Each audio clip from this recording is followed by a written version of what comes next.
Goodness gracious. My subscribers are going the wrong way. Look right here. Subscribe now or I have to get a real job. What's up, everybody? Bouncing back, as you know. I'm making a quick little video here. And my video's about why doesn't Inoue get kind of the respect he deserves, or this, that, and the third. What is it about Inoue that has people so divided when all he is a big punching guy from Japan who basically does relatively no interviews, kind of like a reluctant superstar to a certain degree, very like in the shadows, doesn't even fight in America. His big fight next week on Tuesday, like 5 a.m. Pacific Standard Time, probably 8 a.m. on the East Coast, maybe. That's when the ring walks are. Fighting in obscurity, but absolutely good, knocking out world champions very quickly, has these elite attributes of timing and speed. It's not as much power as he's walking guys into shots that they don't see. What is it about him that's got people so moved? Well, Inoue to me is like the modern remix of Nonito Donaire. He does everything Donaire did, except I think he has a better work ethic in his prime than Donaire. The issue is simple with Inoue and why people have formed various opinions. Americans and boxing fans alike don't like being told stuff. So when you have people telling you this fighter is so much better than the fighters you see all the time on television that you've formed a relationship with, some people are going to form a resentment until they see this fighter in said light. I don't think it has anything to do with xenophobia or stupidity of that nature. There's going to always be those type of things, but for me, it's the same issue Usyk is running into against fighters like Deontay Wilder and Anthony Joshua. You could even throw Dillian White in that, for that matter.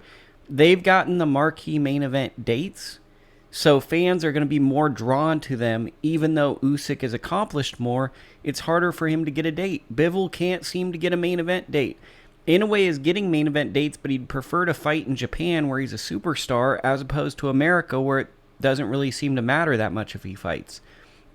The pushback is Inoue is either number 1 or number 2 on your pound for pound list. He's number 2 on my list because I think Usyk has had a 2-division run that's pretty unprecedented at a division where most people don't do that.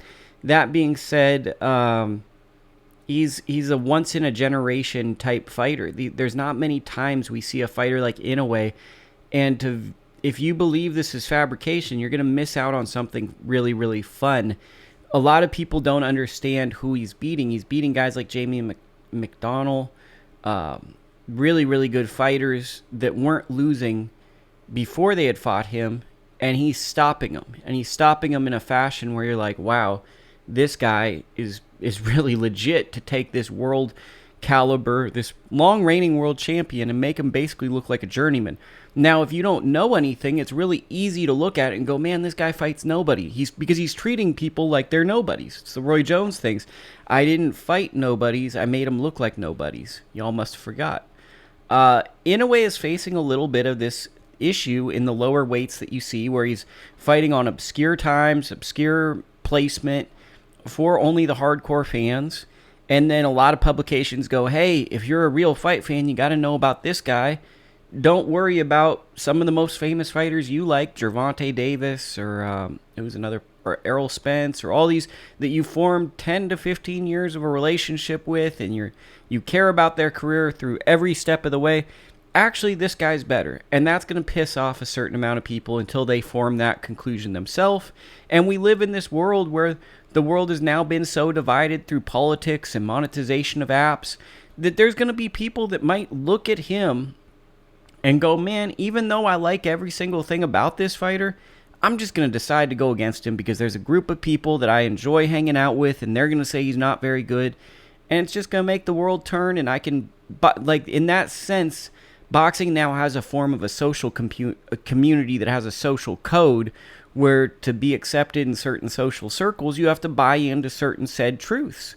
You can't have your own truth. You have to buy in, and some said truth for some people is, I don't believe Inoue's good. Now that's fine. That's an opinion, and everyone's opinion is valid to a certain extent. But you have to look at things for what they are. and he's accomplished a lot in a very short period of time. Stephen Fulton, to me, very, very good fighter. Underrated to a certain degree. I think he lost to Brandon Figueroa. After that fight with Brandon Figueroa, it was very hard for me to consider him a pound-for-pound fighter. I think he's closer to like 17 to 25 on my pound-for-pound list if I went that high. He's very, very good, but the Figueroa fight was very, very cautionary. The Angelo Leo fight was another one where he won it, but on the inside, he looked to have some issues.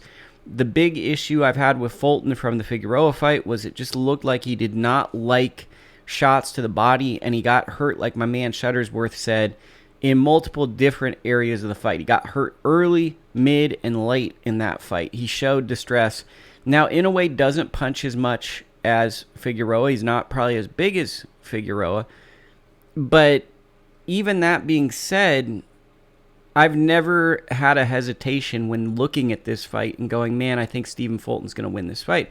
I've had Stephen Fulton on my program. Probably won't again because I've made this opinion clear.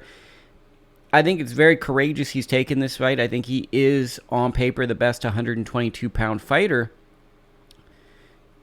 There's a lot working against him. One is the Brandon Figueroa fight. To me, I don't think he won, and the fact that fight didn't get rematched right away kind of left a bad taste in my mouth. Then he fought only once after that, fought Daniel Roman, who's a fighter that I don't think will ever fight again. It was kind of a slowed down version of Daniel Roman at that point. You add to it also that I don't really think he's been in with a guy that's like, because that's the other criticism. Inoue's never fought someone like Fulton. I mean, maybe to a certain extent, but I can't think of the exact fighter that Fulton's ever fought that's like Inoue. And the closest he's been in was Figueroa, and I felt like that was a kind of clear win for Figueroa that didn't go Figueroa's way. So when I look at this fight, I know a lot of people are very excited. They're going to wake up early for this fight. I'm going to wake up. I'm not going to wake up early for this fight, that's for sure. But for me, what I'm initially expecting is Inoue to take over this fight between the 4th and the 7th round. I'm not expecting a decision. I'm expecting Inoue to kind of stamp his greatness on the sport. Now, there's one of two ways this fight plays out. I could either be absolutely wrong, because a lot of really smart boxing minds like Paulie Malignaggi and many others, they think this fight's very competitive.